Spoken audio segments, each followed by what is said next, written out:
welcome. I must say I'm super excited, especially after that talk that Kostas and Stefan gave. And they told so many good things about the new streaming API that got me really excited and a little bit wondering whether you're even interested in hearing about batch programming as well. So first question would be, who's still doing batch in production? Excellent, cool. So then I will have an audience to talk to. I want to tell you a little bit about how we're using Flink every day at ResearchGate. My name is Michael. I'm head of engineering at ResearchGate. And today I want to talk about everyday Flink and what should that mean. So I want to tell you how we came into this situation that we chose Flink as a framework, how that all happened, so a little bit of history, which big data use cases we had in the past and have now and have in the future. And I want to talk about frameworks with which you can fulfill these requirements. And, well, how do you select a framework? Yeah, of course, performance, scalability, maintainability, performance. But I want to talk about something else because I'm sure the other guys are covering these grounds pretty well and telling you about the latest and greatest features. I want to tell you about having fun. So this is what that should be about. To begin with, a little bit about ResearchGate. We are located here in Berlin, not too far away, actually. And we are a professional network for scientists and researchers. So we connect researchers all over the globe. And we aim to make research faster and more efficient and connect people, researchers with researchers that would normally not have met in real life or also not have met in a conference. But we can tell, hey, you two guys, you should talk to each other. Also, scientists with content, so with great publications to read, raw data, and so on. And about ResearchGate, we are doing this now for more than 7 years, online for more than 7 years, and have built up this huge community of corporate and academic researchers worldwide from over 193 countries, have a huge database of scientific publications, more than 80 million. And our main features here is that a researcher can build their profile on our site, connect all their scientific contributions. That means not only their publications that they published in journals in the traditional way, but they can also directly upload raw data, negative results, stuff that you couldn't get easily published somewhere else. We are a DOI provider there in that regard. So publications and contributions is a big part. Questions, answers is a big part. If you have an experiment running and you're stuck in the lab and the cell culture does not grow or you're not getting the right readings, you can ask questions about these kind of lab problems, other research problems, and very, very quickly find a qualified answer from the community. And we are providing job recommendations for research jobs to our users. So the first time that ResearchGate started to intensively work with Hadoop was early 2011, and I want to talk about our first Hadoop use case and how that influenced the whole software stack that we have built up, and then how we evolved from there. So imagine you have two papers, like these two, and you have authors on those, and let's take Iyad Madish, for example, and we want to know, is this the same person in real life, or are these two different people who just coincidentally share the same name? This is obviously very interesting for us to find out. We can then, if you are reading a paper, you want to click on the name, read more papers from that author if it was interesting. We can connect the papers more quickly to our users, to their accounts, and then give a much nicer representation when we really say, hey, and by the way, this is this person, this is this guy you might have seen on a conference before. So we had a very simple system to begin with to do this kind of author analysis, author name disambiguation. It's so simple that simple drawing suffices here. The interesting stuff is here we have a live database and users are editing it and a machine is editing it as well at the same time. So we have this author analysis process which is updating publications, but at the very same time users are also updating publications. So we had a near real-time system built there that was doing it and was serving its purpose reasonably well, but we were constantly working on improvements of the algorithm, of the business logic that could decide whether two people are actually the same. And whenever we did this, we needed to run a rerun on our whole database, and this full reclustering would take literally a few weeks. So we had a real-time system, but we could not quickly evolve on it. So this was our first, in 2011, our first experience with Hadoop.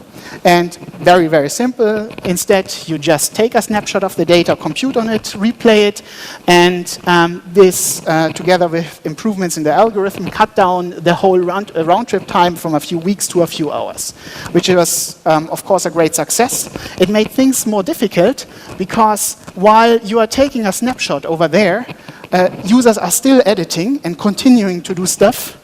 And so you are already computing on stale data, and then when you replay, you have to do a few smart things to ensure that it doesn't conflict with the new information that the users have provided in the meantime.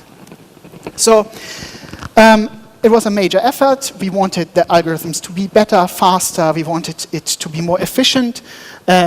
Already in the algorithm, we wanted it to be parallelized, and we wanted it to be well integrated with the whole product and run in a stable fashion and not interfere with the users. Interestingly enough, these things we all had to consider.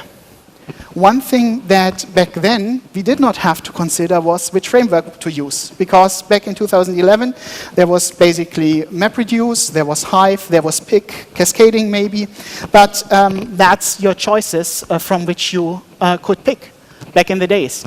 And that's why we didn't look into too many different APIs or had not much choice. We built it mainly on MapReduce. And this was our first experience. We built other jobs on top of it, like publication, deduplication, near duplicate detection, stuff like that. But it remained, the whole Hadoop cluster thing remained something like for special use cases. You really had to have some training there, and you had really time to work with it. And we realized that this does not need to be, because as soon as we also did Hive, everyone started to use the Hadoop cluster. It's just really like you install that component, and overnight everyone is using the cluster. It was a busy time for our operators. They couldn't keep up with increasing capacity. So everyone who knew SQL, and there was a lot, then knew how to do Hadoop, basically. And the reason why this was so successful was also because real-time ResearchGate is mostly NoSQL, but people were really craving for analytic SQL, and Hive brought back SQL to the NoSQL world for us in this situation. And it led to this immense growth on the Hadoop cluster, both in users, data, and jobs that we were running. So it started with a simple job like the author analysis. Today we are running many thousands of jobs every day scheduled on the cluster. And because we have seen this incredible change, of being a specialist's toolkit before in our company to be something completely ubiquitous, so something everyone would use. Like a front-end engineer would write a Hive query to find, give me the publication that has the longest abstract so that I can see whether this will still render well in the widget that I'm currently developing. Product managers were using it. So, and that got us thinking, because now we have something on two very different extreme ends of the scale.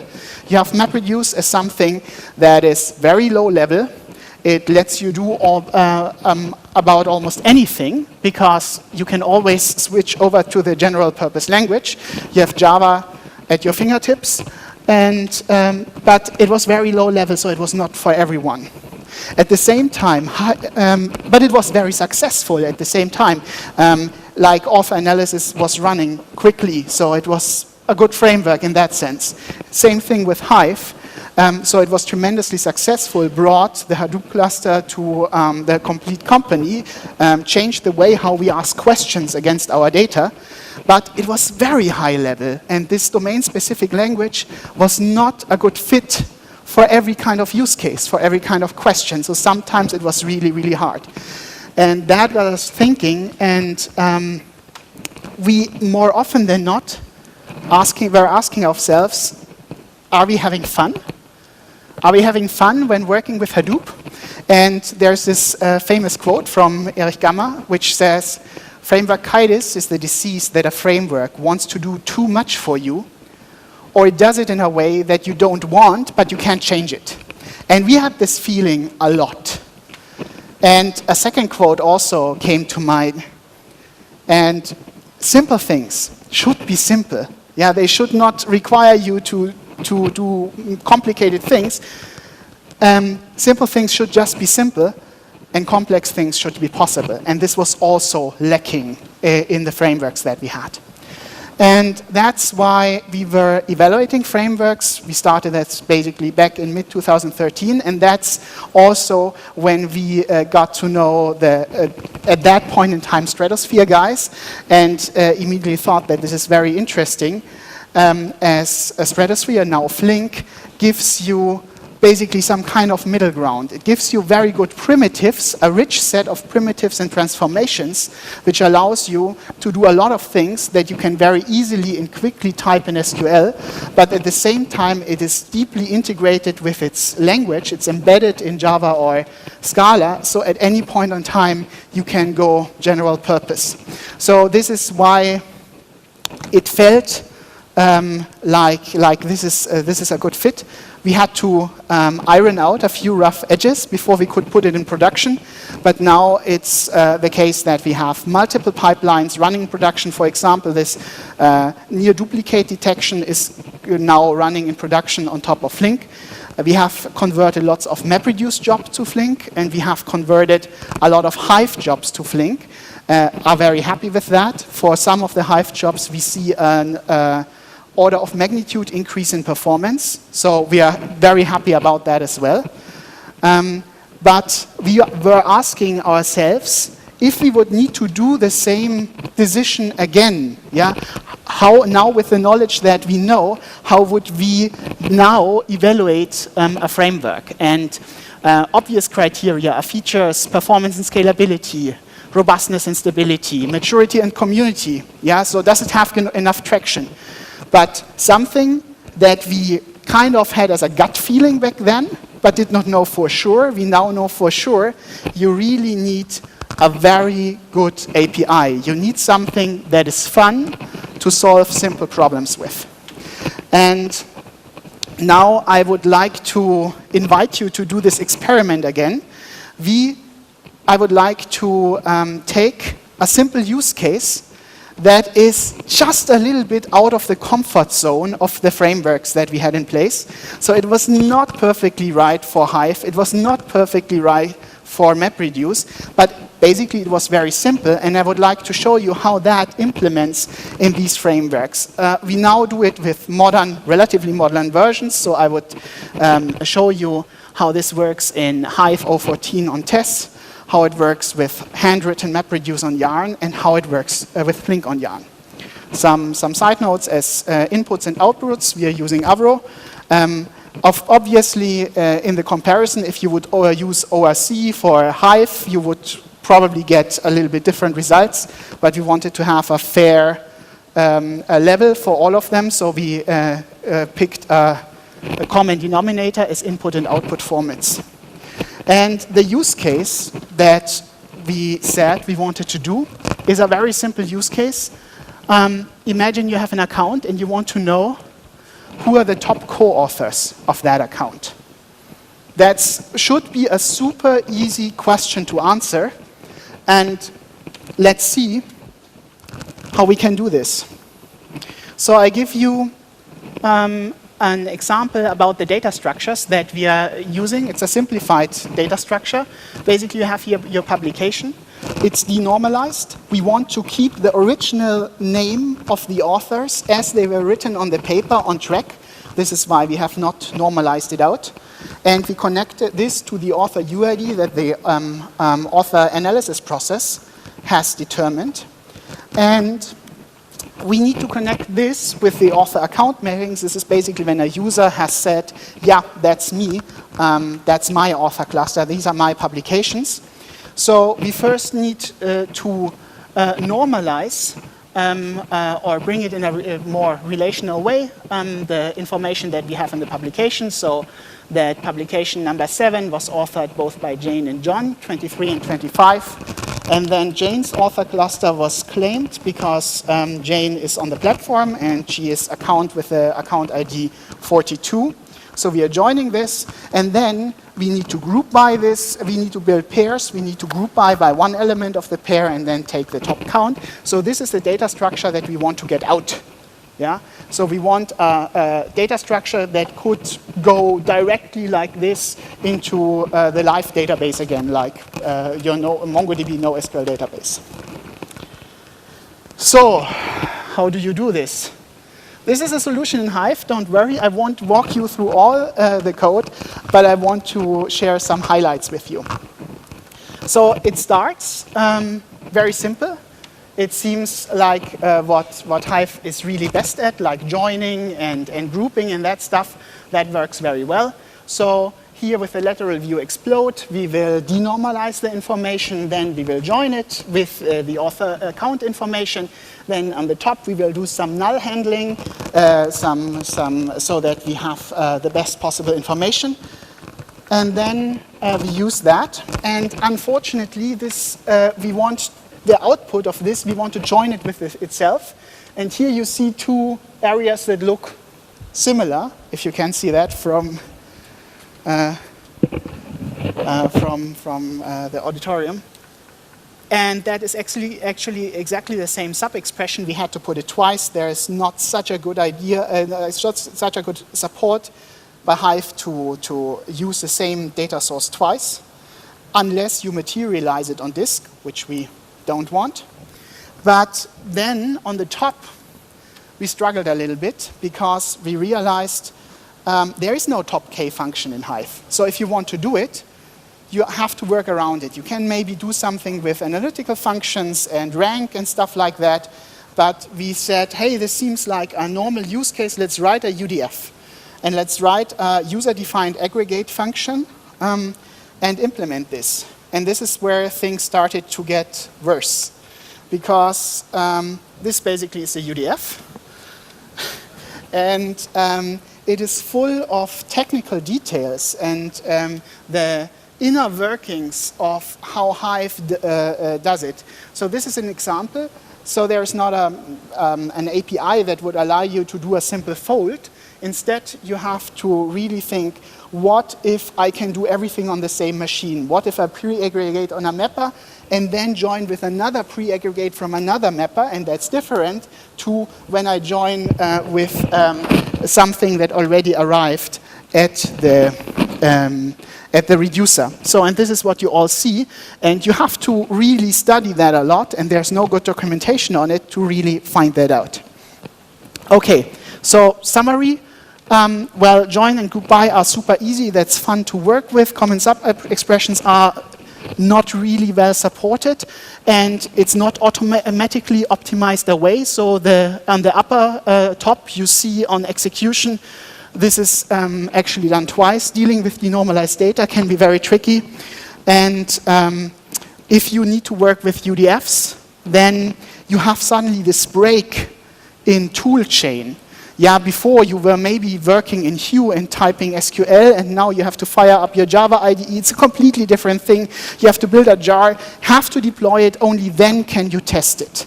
So that's a little bit of a problem. On top of that, there is its own type system in Hive.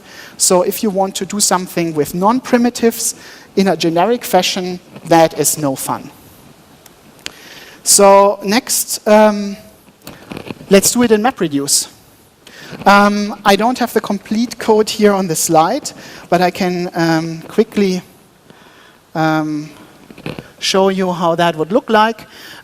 You see that there are lots of classes involved. You have to have a tool for everything, and that's basically this expanded out MapReduce package that you have there. And I want to share with you a highlight that we have. We want to join data. We want to join the publications with the author account mappings. For this, we would like to use secondary sorting as a feature to do an efficient reduced site join. If you want to do secondary sorting and your data is in Avro, then the MapReduce framework will make you implement a comparator that you will have to do yourself. You have to know about the inner workings of the Avro file format. You have to understand the specification of how data is in binary, and you have to give two implementations, one that will work on the serialized data and one that will work on the unserialized data, and they need to work together well. So this is one of the examples where this is lacking. Pure MapReduce is very restrictive. Everything that's more complicated you have to implement yourself. Map side joins require knowledge of the distributed cache. Reduce side joins require that you think about secondary sorting. Both kind of joins require that you think about how big your data size will be, and if it changes later after you have already written your job, well, bad luck. So you do constant type juggling, and then all these individual mappers and reducers are hard to glue together and hard to test. So this is also not really fun to work with. And then we tried it with Flink, and it was really, really enjoyable because it allows you to put everything together with a Fluent API. I will tell you a little bit again about the strong points, and then we can have a quick peek into the code, how this is achieved. So you have a Fluent API, you have a rich set of transformations, you have support for both tuples and POJOs. So no matter where your data is coming from, if you imported your data from a live database, you might have a POJO, you might have an Avro schema, you might have good support for denormalized data. You can just use these POJOs, reuse them. You can also reuse business logic that might be associated to them. And at the same time, when you say, we want to achieve what we've seen here before, let me quickly go to the previous slide, do this kind of denormalization, you don't want to have a POJO all the times. And so what you can do with Flink is you can just mix, and it feels naturally to mix these two kind of things. And so with some discipline, separation of business logic and the technical stuff is possible, which is hard. Just imagine from Hadoop, for example, the tool runner API. This alone already teaches you to mix everything together, and you cannot separate where your input is coming from and what you're doing. So if you're using Java 7, there are still some boilerplate. You will see that in the code as well. If you're using batch and are used to the way how MapReduce works, you might miss some elasticity. But comparing this implementation to the other implementations, it was by far the fastest and most fun to implement. And think about it, this is a really simple use case. This should be simple to implement. It should not take you more than a few hours. With implementing a Hive UDFs, it might take you days. If you have not yet figured out how secondary sorting works with Avro, again, MapReduce might take you days. So we can have a quick glance into the code. And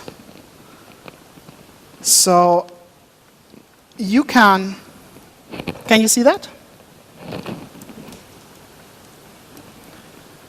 Let me, actually I would like to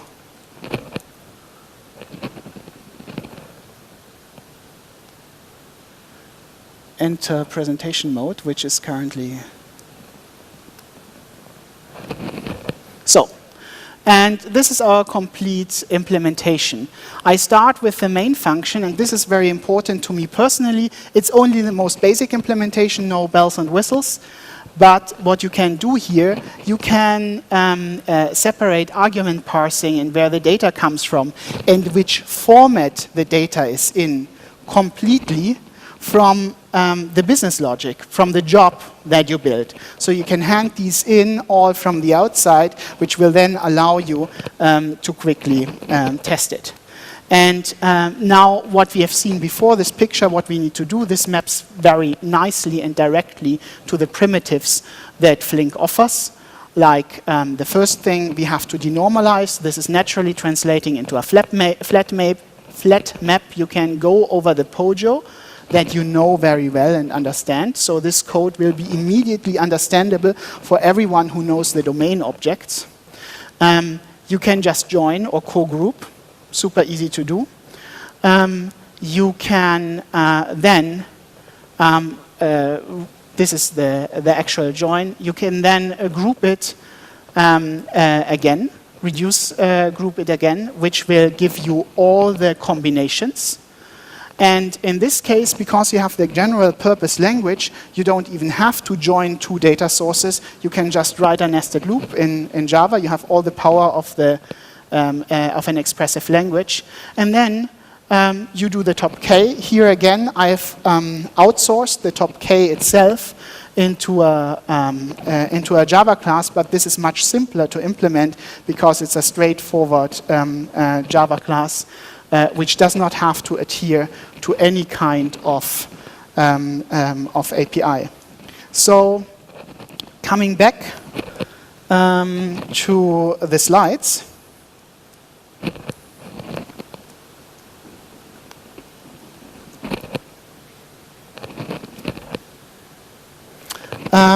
This was the fastest and most fun way to implement.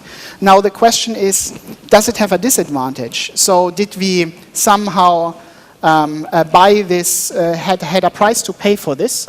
And therefore let's do a performance comparison, how these simple implementations perform from these different kind of frameworks. And the interesting thing here is they are implemented in a very straightforward way. The execution plans are really comparable across the different systems. So it's not like that a cost-based optimizer can do a lot here. So what you see is basically the base performance of the framework and round trips to disks that you don't have to do. And this is the results. So you see Hyphon tests with arrow files is slowest here. Then comes the custom MapReduce implementation, and Flink is twice as fast as those other cases without yet playing out any kind of the advanced features that Flink has to offer, like delta iterations or all that kind of stuff. Is like advanced stuff, even for the simple cases where you would expect that there is not much headroom, there actually is. Yeah, this together led us to the conclusion that you can have both performance and fun every day. So.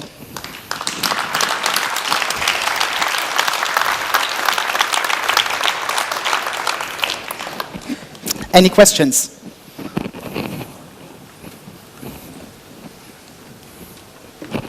Yes, please.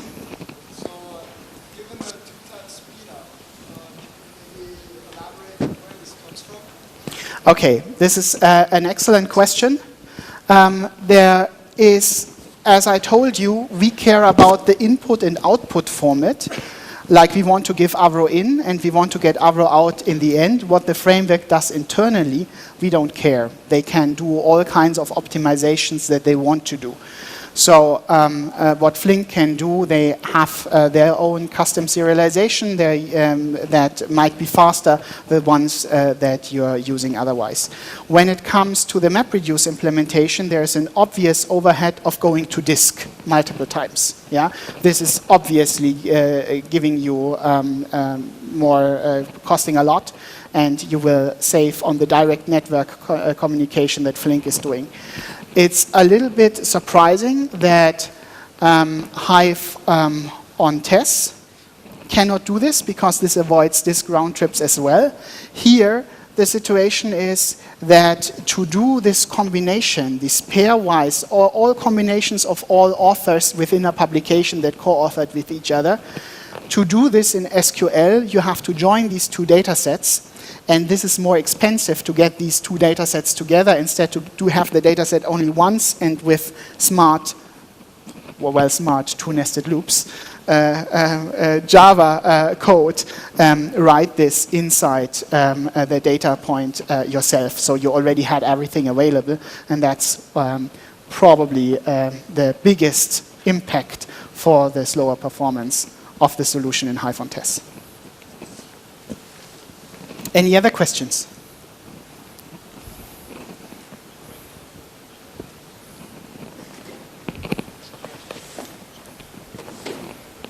Hey there. My question would be, since you said you use it in production, how do you integrate it with the rest of the Hadoop stack? Do you compile Flink yourself for your specific Hadoop version? Does it run out of the box? What is your experience with it? Okay. So right now, with if you go to the Flink page, you will see download packages for the different major Hadoop versions.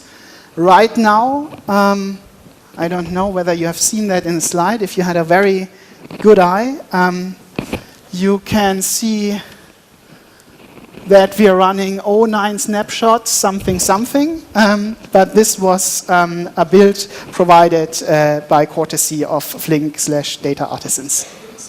So the rest, we run it on top of Yarn, and there it works very well. It is triggered just like any other job by Azkaban, which we are using for workflow management. So this just works flawlessly, as we always use Avro as input and output.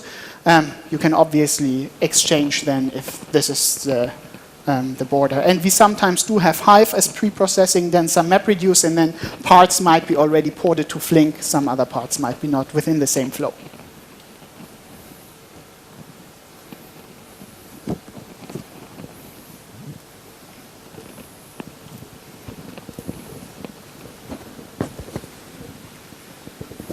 Hello. Good presentation first. My question is more related on the process, and I had to implement something similar, like for a not similar task, but a different use case. But we found like convenient to use a global index as a middle term to perform blocking and avoid like joining like large things. Have you ever considered that? And I guess you didn't use it. Perhaps why? So I'm not sure if I got this. You used instead what kind of index? We used a global index. So we indexed the features we wanted using Solar Cloud. And then we had this Flink job going back and forth to build the tuples to be compared, and then join the tuples. Of course. That reduced a lot the... Obviously, you can always do lookups if you have indexed your data already up front. The good thing about the batch systems is that you don't have to decide up front. Even if you have not, so you can come up with any kind of question that you want. You can dream big question-wise, and even if you don't have an index yet, it will just work out of the box. So also bringing up the Solar index to do so, what do you do with the data in the meantime when the job is no longer needed? I mean, is it something that you run daily to do cleanup, and then you use the cluster for something else? Again, here Yarn is just ideal for optimal resource utilization, so that you can just share the same resources and don't have dedicated Solar indexes. But if this is an important use case for you and this gives you better performance, good solution, of course. Anyway, I share the thing that is very much more fun to develop with Flink. And I like Pojos as well. So. Okay. Cool. One more question. One last question, maybe? Actually, this is not so much a question than actually a thank you from our side to Michael, because I think ResearchGate were super early adopters. It was still called Stratosphere when they were trying it out. It still had a different API, and to us, actually, this talking to Michael and Slava and their engineers was, yeah, I would say maybe one of the most helpful things in shaping, particularly actually the Java API.